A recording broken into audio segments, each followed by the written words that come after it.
Welcome back to the channel, fellow aviators. I am excited to be back with you for episode 6 of Fly the Line. It has been a bit since we've been in this main screen. The focus of this video, of course, is probably, as I mentioned last week, is going to be programming the UNS-1, the FMS on the F-28. It's not overly difficult, but there was some pretty unique design challenges that they threw in there. It's a very old system. So we're going to cover that today, but I thought we'd also take a minute and just kind of check in here and see how things are going. But before we get started, as always, here comes the self-promotion part. Please leave a like, subscribe, and comment if you think I've earned your subscription today. It really does help out the channel. So as we look up here, we can see after only a couple days that our fatigue is really starting to lag behind. We're down at like 76%. So we do have a couple dollars since we have completed a couple days worth of work. We have 9 skill points, and we'll go into my assets and kind of take a look, see if there's anything we can pick up that will make our life better. So fatigue is actually kind of a real thing in aviation, and it came about probably it really as a major driving factor in how airlines operate right after the Colgan Air crash back in 2009. That became a really, really important aviation mishap that really changed the entire course of aviation. One of the very first things it did is it increased the requirements for our FOs and how many hours they needed to have before they could work. Before then, the numbers were very, very small. It's actually kind of what you see in Europe a little bit. There's a lot of FOs who are flying around, first officers who are flying around in Europe that have very low experience. That's just how their system worked. And in the United States, that was how it kind of worked here too, until that Colgan Air crash. I think the FO at the time had right around 500 hours. I could be mistaken, but pretty inexperienced. The other thing it did is it started addressing and forced the airlines to do a better job keeping track of train records. There have been some issues, whether that captain was kind of a repeat offender in terms of check ride failures. I don't want to get into everything that happened there, but as a result of that crash, one of the things that we had to do, or the airlines had to do, was do a better job of maintaining records and transmitting those records out to various other employers. So I can tell you at my airline, I'm pretty sure it's pretty standard here in the United States. Look, everyone can have a bad day in the sim. You can fail a check ride. If you fail a check ride, they will send you home, and then you will come back. It's all under contract. I think it's at least a week later, and you will redo your check ride. If you fail it a second time, or you have another failure within 24 calendar months, you are placed on probation, and a third check ride failure will result in termination. So, every time we do these check rides, which for us are about every 6 months, there is a lot riding on the line. You could literally be one day employed as an airline captain, and the next week you're working at Walmart as a door greeter. So it's a lot of pressure that we have on these check rides. But they've now done a better job of identifying weaknesses and addressing that. And the third thing, and which is kind of what we got started on here, is fatigue. It used to be that if you were legal to start the trip, you were legal to finish it, no matter what kind of delays happened. Now we are very highly regulated. I'm sure many of us have experienced some sort of flight delays. You think you're going, and then the flight crew announces that they've timed out and they get off the aircraft. As it works now, I have a table which I have to consult. It starts at, it includes what time of the day I started my shift. It includes how many legs I am required to fly that day.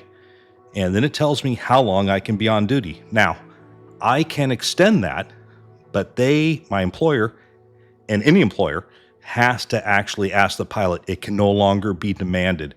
And so back in the old days, if you were legal to go, you were legal to fly. And so you often had maybe pilots who were tired flying those aircrafts. They've done a really good job now of mitigating fatigue issues, and you can always call out fatigue if you need to. I've used it in 6 years of the airline. I think I've fatigued out twice.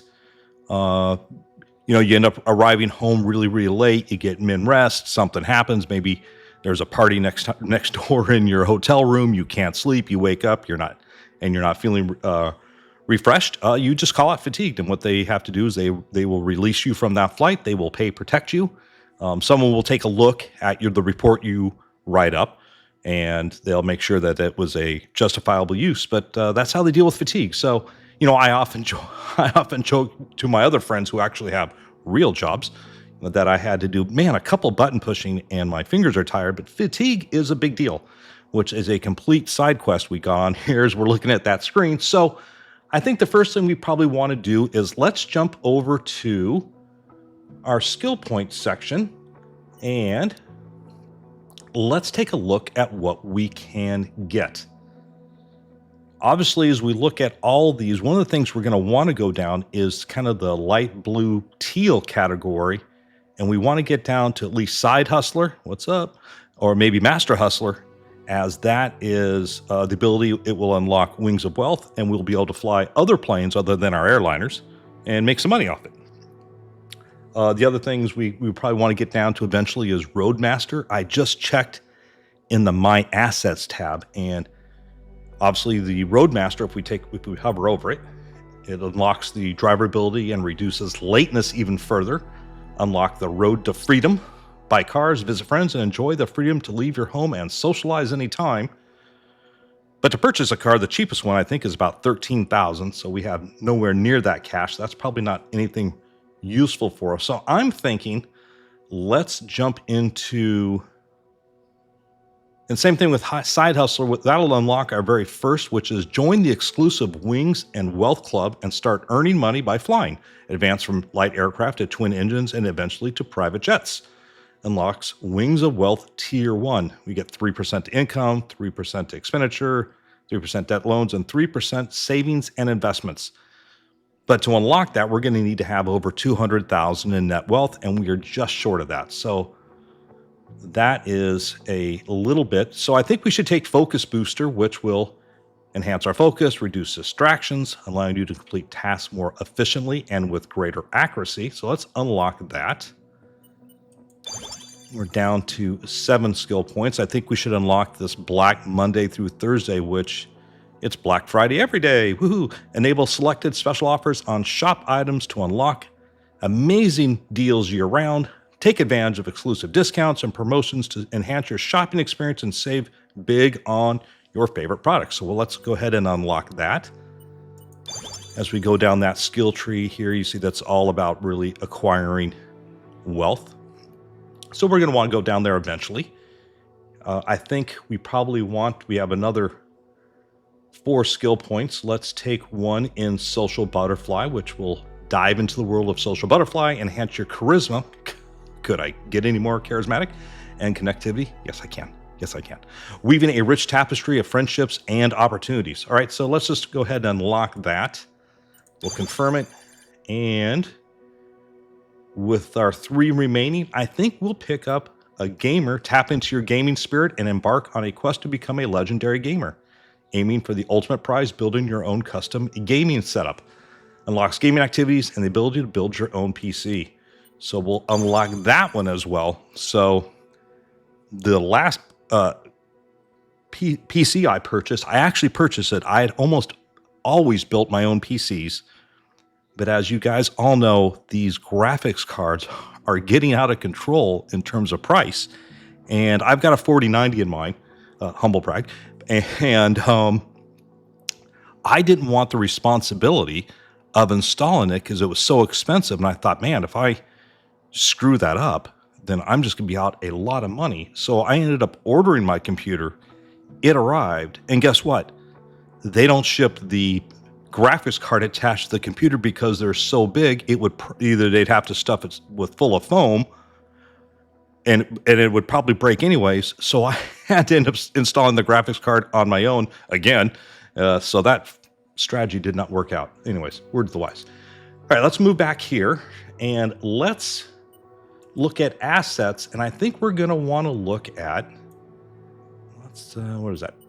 Oh, we're in the bathroom. Well, let's rotate this here. let's look at things that are probably going to help us out with fatigue if we can, because you see that's the stat I am dragging in the least. Let's check out the bathroom here, and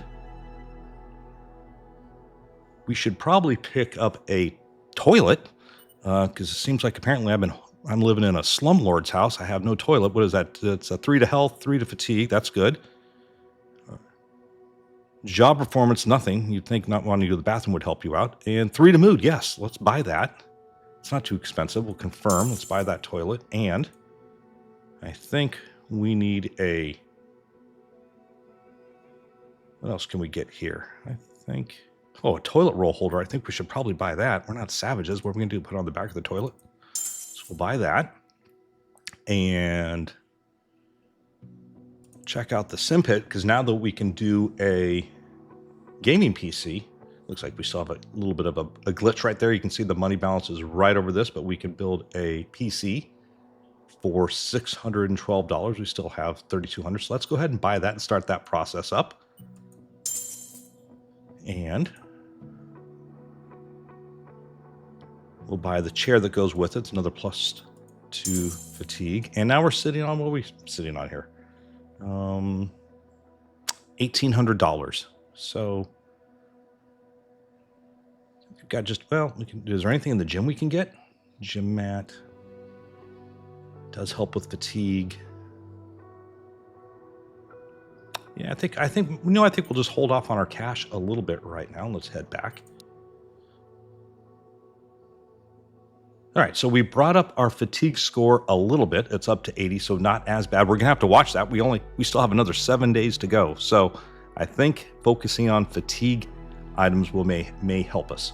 All right, so I think that's enough of the kind of the pre-warm up here before we get started. So I know we spent a lot of time with getting that aircraft started up last week, the F-28. I love that aircraft. It's a lot of fun, and once you get it right, I'm really a big fan of that aircraft. But we spent a lot of time last week getting that up and ready to go. So I think what we'll do is I'm going to go ahead and fire up the sim. I will load into the game, and I will probably go through maybe all the checklist stuff, get everyone loaded, the fuel on board, and then we're just going to start straight in with the programming of the UNS-1. It should only take us maybe 5-10 minutes to input the flight plan. I'll show you. It's not that difficult. It's just kind of weird, but you'll see that in just a second. So anyways, everyone, appreciate it, and I will see you all out at the aircraft in just a moment. All right, everybody, welcome back in. So let's start with programming the UNS-1, or just the FMS. So the very first thing you're going to do is come over here and obviously turn the power switch on. And as we do that, you'll see it's going to go through its self-check process. Most FMSs are going to do this just in the background, but obviously they want to show it to us. All right, so whenever you see down in the lower left there, it says accept. Whenever you see that, you can either line select right here, or you can simply hit the enter button. So whenever you see that white, we're going to want to do something with it. So, all right, so the very first thing we need to understand is this FMS, contrary to maybe anything you've flown previously with the Airbus or the Boeing products, it really is a dumb system. It doesn't really do a whole lot for itself in terms of identifying anything. So the very first thing you want to do is come up over here to flight plan. We'll select it, and now we need to tell the aircraft literally where it's at. So we're going to see the one here. We're going to line select L1, and now we can type in, we'll type in Frankfurt, and then we can hit enter. It's going to give us its actual geographic location, enter, and now we are all set. So we now have told the aircraft where it's at, and in this particular instance, we are doing the Maroon 2 Delta, I believe, SID, and if we come over to our included tablet, you can see if we open up the OFP, once you import it, it'll give you your flight plan right there. So it's a pretty easy flight plan, right? We're going to do Maroon 2D, Maroon Y150 to Tolgi, that's the airway, Y150. Direct to Salo, direct Vibar, and then another airway Z227 to Nylug, and then the Nylug 2M into Stockholm. All right, so back to here. So the very next thing we want to do is come back out, and we are now going to hit Menu, and now we're going to come over here and line select Departure. We're going to check our runway. In this instance, it's going to be 07 center, but instead of line selecting, this is where it starts getting weird. You need to type in the actual number. So for in this instance, it's number 1. Enter. Now we'll just have to find our SID, which was right there on the first page, which is number 8. 8. And enter. And now we are back to our flight plan page, and we can confirm what it looks like. We're looking at DF-149, Me-2, towback, and what we can do now is go ahead and pull up our chart, and now you can see DF-149, Me-2, towbank, hit the next, APOX, and maroon. So we now have the sit-in. So let's go ahead and program in the rest. Now if we check our EFB, we're going to see after maroon, it's an airway, Y150. So let's come back here. We're going to have to line select 8 to bring up so we can enter a cursor. And once again, here it gets kind of weird. How do we input an airway? Well, we come over to the list button. We'll click list, and now we're going to line select R2 airway. And now we just simply look for the airway we're on. In this instance, it's number 1, the Y150 airway. So we type in 1. You can see that at the very top in the white box where it says airway. We will select enter. And now we need to tell it when we're getting off that airway. And in this instance, it is Tolgi, which is number 4. So now we're going to hit 4 in there. So you see, it's kind of weird between line selecting and typing in the numbers. Like I laughed because it's what a bizarre system. All right, but now you've seen we've exited at Tolgi, and for us the next fix is going to be Salo. And so when you want a fix, you can just type that in directly. So SALLO. Let's make sure I spelled that correctly, and then we'll hit enter. It brings up its geographical spot, so just double click. And then from Salo, our next fix is going to be Vibar, V-I-B-A-R,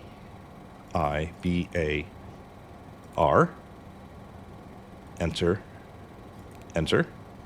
And then now we're going to an airway, so we're back to list, airway, and we're looking for Z227, which is in this instance number 2. Enter. And where do we exit out at? We are going to exit out at Nylog, which is number 3. Enter. And now that completes the flight plan. If you come over here and look here, Nylog is our last fix, but now we need to put in the arrival. But of course, this aircraft has no idea where it's going, so we just type in ESSA for Stockholm, except back to menu, and now we'll hit arrival. And in this instance, we are planned for runway 1. We get that off our OFP. Enter.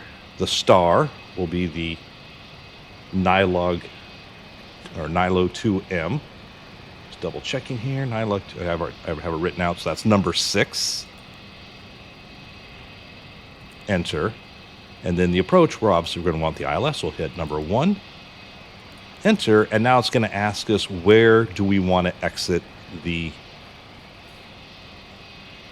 star at, or where's the startup of the approach. So we can come back over to our chart here. Let's see if I found it. And now we are going to look for, we're looking for either ARL or SAB01. I do not see on our chart. So let's, well, ARL, now we see that that's right over the airport. So we're not going to want that one, right? That is, if you look at the approach chart there, you can see Arlanda, ARL, is the VOR, and that's located literally on the airport. So we're just going to select number 2, enter, and then we can go back to the flight plan page, and now we see we have our flight plan all the way in. And let's go previous, and let's pick up the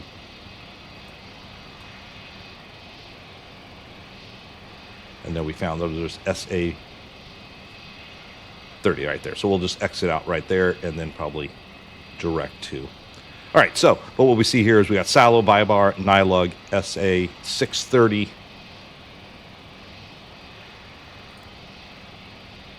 TEB, but we're going to exit off there, and SAB 01. So now we've got the flight plan and our arrival in. The next thing we can do is we can come over and check out the fuel page right here, and we can make sure that everything's in there. Passenger 61 at 170 pounds. That is actual standard weights here in America. Every single passenger, even the one that's taking up 2 seats that's sitting right next to you and spilling into your seat, is 170 pounds. In the winter, they are 175 because they have to wear a coat. And at this point, we've got our fuel on board. And the only thing that's really going to give us, if we hit the next page, is going to give us our fuel endurance, how much fuel is on board. This really is not that useful for us. It's actually probably, if it's not already in there, I've imported it from the SimBrief. Sorry, still haven't had my coffee. I haven't imported. If you import from SimBrief, it'll bring all that stuff in for you. Sometimes, if you're starting, let's go previous. Sometimes the passenger weights and numbers get mixed up if you are starting, let's say from a runway. I think this is, for the most part, if you're looking for a step to skip, you can. Because remember, in all of the other kind of FMSs we've used, we have used all these passenger weights and everything to get our V1, VR, V2 speeds. But if you remember from this aircraft, we do that from, let's look down here. You can't see my cursor, but if you see the takeoff, which I will circle in post, we simply bring our cursor and then we simply select what flaps we're going to want to use. Let's say we'll use 6 today. And then you see our airspeed indicator markers change, and now our takeoff numbers are set. So that is how we get in the flight plan. So remember, it's a combination of pressing the number that you need and or typing the number in. And I think like I said, I think the most difficult thing is when you're looking for airways, you're just going to simply type, you're going to hit list, then line select, I believe number 2, then where you're going to exit out, and that'll all be on your SimBrief flight plan. So like I said, I don't think this is overly complicated. It's just maybe a little bit unique and different. So, all right, we've covered that. There are some other things we can do with this aircraft in terms of going direct to a waypoint. You see VNAV here. Just really quickly, you see that it is smart enough to put in all of our altitude. So obviously, Nylug, we need to hit that there at 15,000 feet. But it doesn't know kind of how to do that. If you look on the right-hand side there, it says target vertical speed. We will type that in later, and I'll demonstrate that once we're in the air, but we'll select a descent rate, let's say 2,000 feet per minute, and it'll tell us when we should start our descent. But we'll see that a little bit later. It's not going to fly that descent for us. Remember, we're going to have to, we do have alternate altitude select, but we have no VNAV capabilities. So whatever we're going to do, we're going to need to manipulate it by using our vertical speed, but that'll make sense a little bit more later, as well as direct to, which I'll probably end up doing is we're going to take off out of here. And then once we get airborne, I'm probably going to proceed direct to, I'm guessing I'll probably just select ESSA 801, which is the start of the arrival up there. And I will select that. We'll just go direct to that so I can show you how to do that. Anyways, let me get the aircraft started and I will meet you out on the runway just to kind of keep this a little bit shorter of a video than last week's. All right, so I will see you all in just a second. All right, everybody, I am back with you. We're holding short runway, was it 7 Center here in Frankfurt. It looks like a completely ass day here. So, all right, so I wanted to cover just a couple quick things here. and I'm not sure if I mentioned it in the last video. If we come over to pitch command, we are going to want to set that up to 10 degrees. If we look at our artificial horizon, you can see as I rotate the command bar, it sets it, and we want 10 degrees for takeoff. Now, you moving this command bar has nothing to do with how the aircraft flies. We could take off with the command bar set at 0 and engage the autopilot, and it would work just fine. So these are just references only. And so this will help us, though, as we take off. If we want to hand fly, my normal procedure in the real world when I fly the Airbus is I normally fly to around 10,000 feet or so, which is where you normally will hear that kind of first ding in the aircraft up at altitude. And that ding is actually the sterile cockpit notification. And we're notifying our flight attendants that it's okay for us if they need to talk to us. Obviously, if there's something that goes on, let's say a passenger's up if we're on a taxiway, or if they need to speak with us, they will. But during the sterile cockpit, it really should be limited to kind of like emergency use only. And so that ding up at 10,000 is just letting the flight attendants know that they can call us if they want. They can start doing their own checks. We have, at 10,000 feet, we have our own checks that we need to do. So for me, it's just kind of a good spot to hand off the flying to the autopilot. And I've been trying to do that more here in Microsoft Flight Simulator, though I think in this flight, we're just going to engage the autopilot pretty quickly. Anyways, a long conversation that you probably don't care about. So anyways, so the command bar needs to be set to 10 degrees for takeoff. The other thing over here is we need to set that command bar where it's getting its information or what it wants to track. So if we put it in heading mode, it will follow if we look just below it in the HSI. Maybe I can zoom in here real quickly. I'm sure you all understand this. But the HSI, that orange heading indicator, if we were flying, let's say, a SID that was not an RNAV, and what I mean by an RNAV, where you actually need to navigate to specific waypoints in space. An instance for that might be in the Philly 3 or Philly 4 departure. It's a heading. That's where you'd want to be in heading mode here. And then that will make sure that the command bar is giving you proper track. And then as you've changed your heading right here, as that moved, then it would move your command bars for you, right? And the autopilot would follow that. So, but we want to be actually in, which might sound a little bit counterintuitive, VOR lock. And as soon as you see we do that, down on the panel, we see the green light lights up. That's GPS for the flight directors. And then the column next to it, if you didn't know, is autopilot. When we engage the autopilot, then we will get a green annunciator right there as well. And then the last thing we want to do as we zoom in right here is we want to make sure this, if we're on an RNAV, is in GPS. Okay? So normally you're going to leave it in GPS almost always. The only time you might switch it out, or the only time you will switch it out, obviously, is when you're making your approach. If you're making an ILS approach, then when you need to navigate off of a VOR localizer, then you're going to make sure that you are in the nav mode, right? But for now, we'll take off in GPS mode. Obviously, once again, if we are in heading mode, then we can take off in heading, but we'll get to that in just a moment, right? So we're going to just go ahead and depart. I think I covered that. I'm not sure if I covered all that in the last video. So let's come out here, reset our views, and let's get going. So we're in GPS, 10 degrees, and we have our mode selector in bore lock.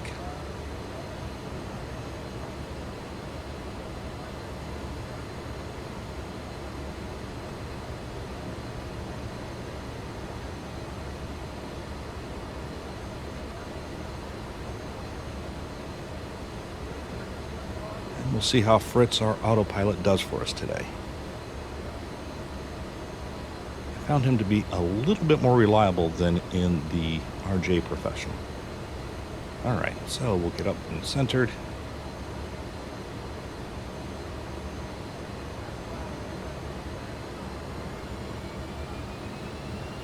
Cam crew, please take your seats for takeoff.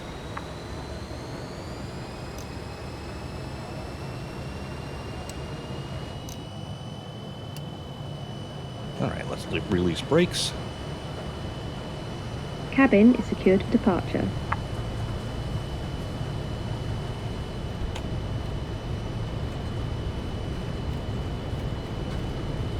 knots. Check.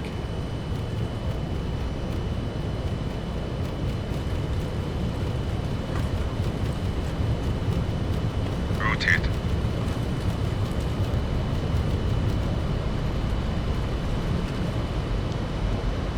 Positive climb.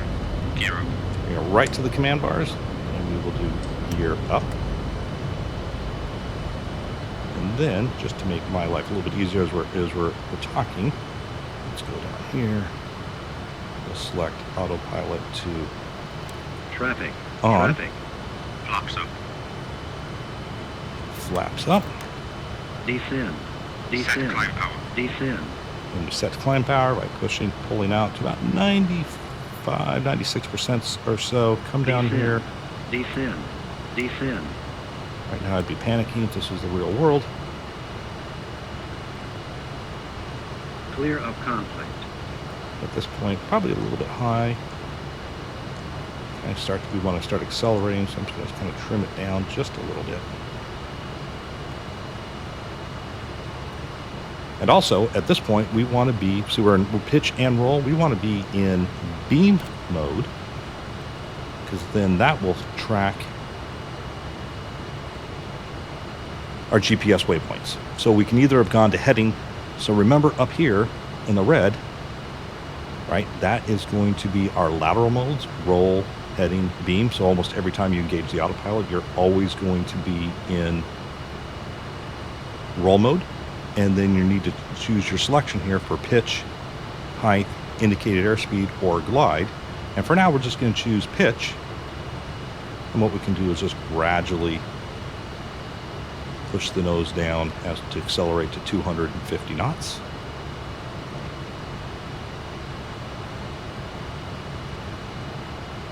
And that's how we would, well, that's probably usually about 5 degrees. We'll just take care of that here a little bit off camera. But I just wanted to give you a quick rundown on that takeoff procedure. If we look down at our main instrument panel, we see green for flight director, GPS, and we have our green autopilot flight annunciator letting us know that the autopilot is now working off the GPS. And if we look down at our HSI, we can see that we actually have an indicator to tell us when our next waypoint is. And if we come down to here and we select nav, that's how, in fact, we would know what our next waypoints are coming up. So 13 miles to our next fix. All right, so let me get up to altitude, and then I will show you next how to proceed to our next waypoint. All right, I will see you all in just a second. All right, everybody, I am back with you. Let me show you really quickly how we proceed direct to one of the waypoints en route. So let's come right down to here. We are going to select the DTO button. And from here, we're just going to use our previous and next to select whichever fix we would like. In this instance, I'm going to go direct to number 17, which is the start of the approach into Stockholm. We'll cut out everything else, so we'll type in 17 as we've done before, and we hit enter. And now you can see the aircraft is proceeding en route to where we've selected. So a very, very simple system. So anyways, I wanted to show you that, and the next time we check in, I'm going to show you how we set up to use the VNAV mode in our UNS. Okay, I will see you all once again in just a few seconds. All right, everybody, I am back with you. If we look down at the HSI, we can see we're about 200 miles out from the direct fix I had just programmed earlier, which is the start of the initial approach fix for the approach into Stockholm. So we can start thinking about our actual descent now. We can also use some basic rules of thumb, and that is the 3-to-1 rule, which you probably heard me mention multiple times before. So we are up at 27,000 feet. We need to get down to 2,500 feet. And so we're looking at descending approximately 25,000 feet roughly. And using the 3-to-1 rule, that should be approximately 75 miles out. but we're also going to have, and that assumes we want to come in on a 3-degree glide path. But that's some general rules of thumb. Let's look at what the guidance we can get from our FMS. So if we come back down here, we would probably be in nav mode. So you can just come down here and select VNAV, that screen you just saw. We're going to line select right here, and now we need to choose our descent rate. So normally we would probably come in around probably 2,000 feet per minute would be a good rule of thumb. But remember, we're only about a mile out from the initial approach fix, which is Foxtrot India 01 left. As you see, that's the next fix there. We need to be at 2,500 feet. We're going to need to have our flaps in. We need to start getting our gear down. And so if we use 2,500 feet, or I'm sorry, 2,000 feet, we're going to still be probably going a little bit fast. So what I think we'll probably do is, why don't we select a target altitude of 1,500 feet. Right here, we'll select enter, and then you see that's a 2.1 degree glide path. And it tells us the top of descent will be in 75 miles. But what I'm going to probably end up doing is, at that top of descent, instead of using 1,500 feet, which will deliver us right to SA 801 at 2,500 feet, I think once we get to that spot, then I will dial in 2,000 feet. Now, normally we probably don't need to go through all this convoluted calculations. We probably just want to set it in 2,000 feet, 1,500 feet, 2,500 feet, whatever you feel comfortable descending with. But I know right once I get to SA 801, there's a lot of acronyms, sorry. I'm only going to have a mile to get that aircraft configured. So what I'll probably end up doing is coming down a little bit steeper and arriving on target, right? So we still have another 69 miles to go before we get there. So let's, I'll check back in with you probably as we get a little bit closer. And honestly, it's pretty simple at this stage. All we're going to do is we will dial in a vertical speed right here that I'm highlighting. We'll bring that down to 1,500. I'll probably use around 2,000 feet. We'll dial in 2,500 here, 2,500 feet here. And then, of course, we have to make sure we hit auto on to make sure that it captures that 2,500 feet. So I think that's probably the plan. So we still have a couple minutes to go. So let me check back in with you probably as we get on the final approach fix here. All right. So I will once again see you all in just a few seconds. All right, everybody, I am back with you. See, we're coming up on around 5,000 feet, 250 knots. If we look down here, you can see, because I've varied the vertical speed. Right now, if I want to arrive right over SA 801 at 2,500 feet, I would need a descent rate of 350 feet per minute. As I mentioned before, I was maneuvering around with the vertical speed to try to get me slowed down a little bit and give me a little bit of time to get the approach all set up.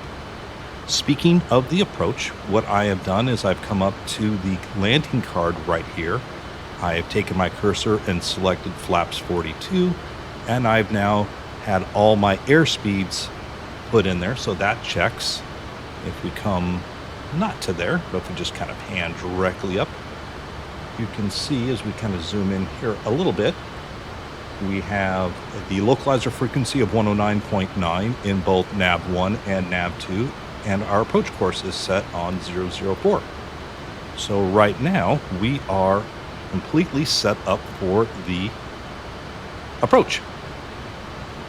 All right, so we're 4,000 descending. That's about 2,500 feet. Let's just zoom out of on the chart here just a little bit, and you can see because of we went direct, we cut out everything here in purple, all these different airways. So we're just proceeding directly to that fix.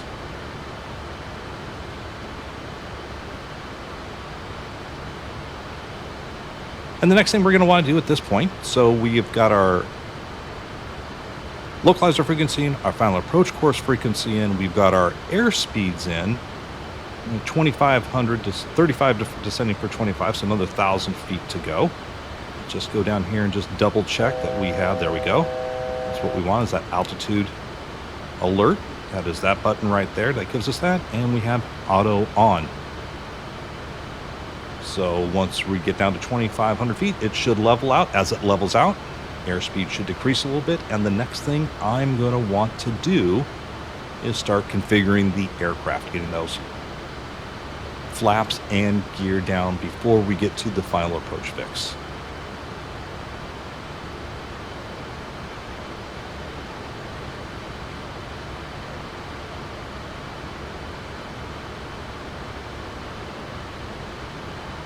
We'll just zoom into the chart here just a little bit. So I think I talked about in the real world, what I normally do is hand fly up to around 10,000 feet. Coming in on the approach really kind of depends. 2,500. All right, so we'll go ahead and it should level out right here at 2,500. So let's just make sure that happens.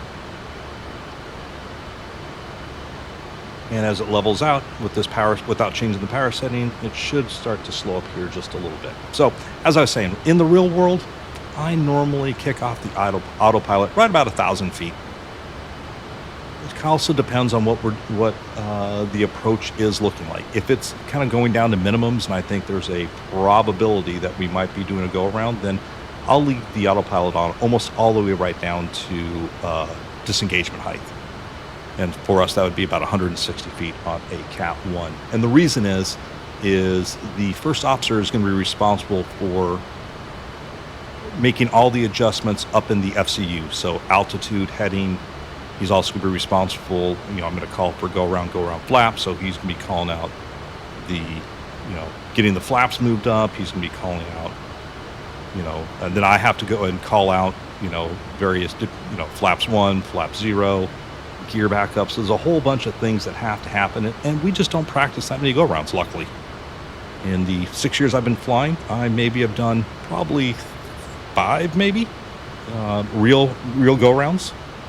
So other than that, we can just kind of practice them in the sim. So it can be a little bit of a word salad. So I try not to put too much of a workload onto my FOs, especially kind of in those critical phases of flight where he's calling the tower.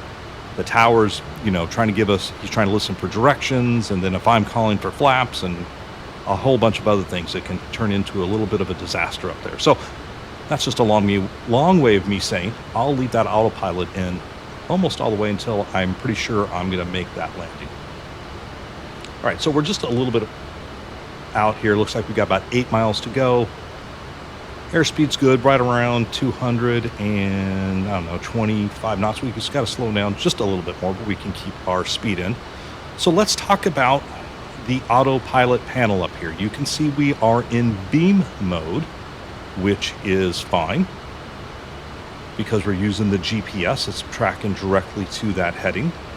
What we're going to want to do is at some point, we can stay in beam. That'll work for both GPS and VOR, so that's fine. At some point, if we look down into the vertical modes, we have pitch, height, indicate airspeed, and glide. We're going to want to switch it over to glide. And we're also going to want to take the mode selector and push that one more slot over to the right into glide slope auto. Also, very important, it's easy to forget. Once again, we need to come down here and switch this from GPS and move it over to nav, which will be how we select the localizer frequency.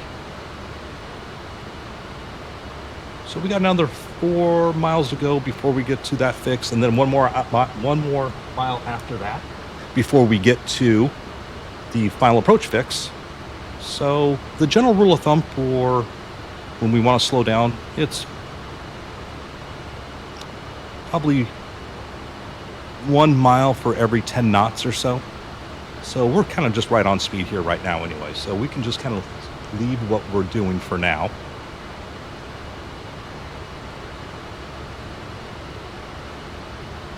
And what we're looking to do, of course, is get ourselves onto the localizer frequency. So as we're coming in here, I'm just going to keep us on GPS because that should kind of turn us onto the final here in just a little bit. We can look, actually, if you look out about 11 o'clock, you will see the airport, I believe. So why don't we start helping ourselves out? We'll just take out a little bit of power. There we go. That starts our turn.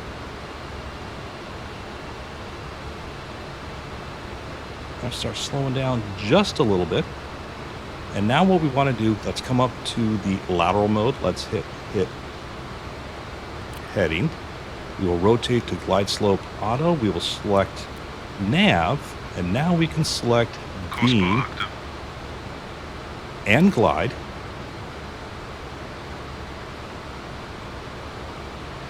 And now you see up in the, I'll circle that, but up in the annunciator panel, we have a green on both the glide slope and the localizer. So we'll start pulling out a little bit more power. We are now on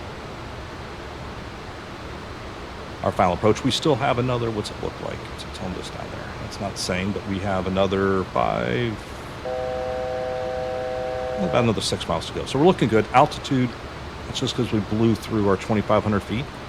Since we're not in height mode, right? We don't have to worry about maintaining that height. At this point, we want to be dialing in. Up there is our missed approach altitude, 1,500 feet. So I didn't do all that because mostly my wife has just come back from shopping and it's my birthday. So I'm making this landing no matter what. So, all right. So what we can also do here is let's rotate our heading knob right there. It's perfect, right where it needs to be. Let's put in a little bit more power here. I'm looking for about 180 or so. We can put our gear down. Flaps 11. And he'll call flaps 11 for us. Perfect. 1,000. Come through, please take your seats one. Flaps 25. Let's go traps Glide 25. slope. Flaps 42. And our last notch of flaps, flaps 42. Cabin is secured. Now we're just going to want to bring in a little bit of power. We're just going to try to want to hold here around, right there, right around 120 knots. Kind of right on the yellow airspeed hold, or airspeed indicator. Traffic. Traffic. 500.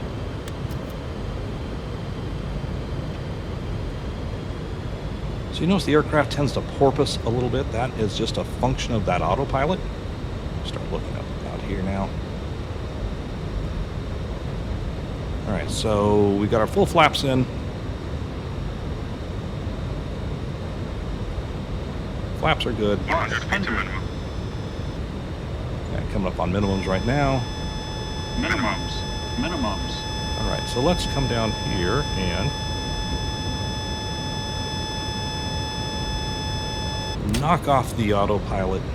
Look outside. Hopefully don't land on this dude right here. Hold what we got. Coming up over the threshold. 50. 40. 30. Air brakes on. 20. Really light on the pitch. Lose a little bit forward here. So let's want to descend.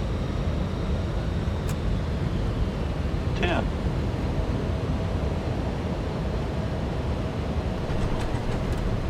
That, of course, was I didn't pull the power out. Busy. Let's get back on the center line so I don't fly like a drunken sailor. All right, that landing was pretty mid, as my teenager would say. All over the place. Well, I put in the speed brakes, but did not pull back on the power. Oops. All right, so looks like we're going to have a LaGuardia incident. To see CRJs rammed into each other. All right, and that's a little notification that we have registered the flight. And that's it. So, I think in the next episode, I'm just going to pull it out right here. In the next episode, we will bring in either Say Intentions and Beyond ATC, and we'll make it more of a full type of flight. Less teaching along the way and more enjoying the flight. All right. So once again, thank you everyone for all the support. I enjoy making the content, I enjoy teaching a lot of stuff. If you have any questions or comments, just let me know down below and I will catch you all in the next one. Take care for now. Bye.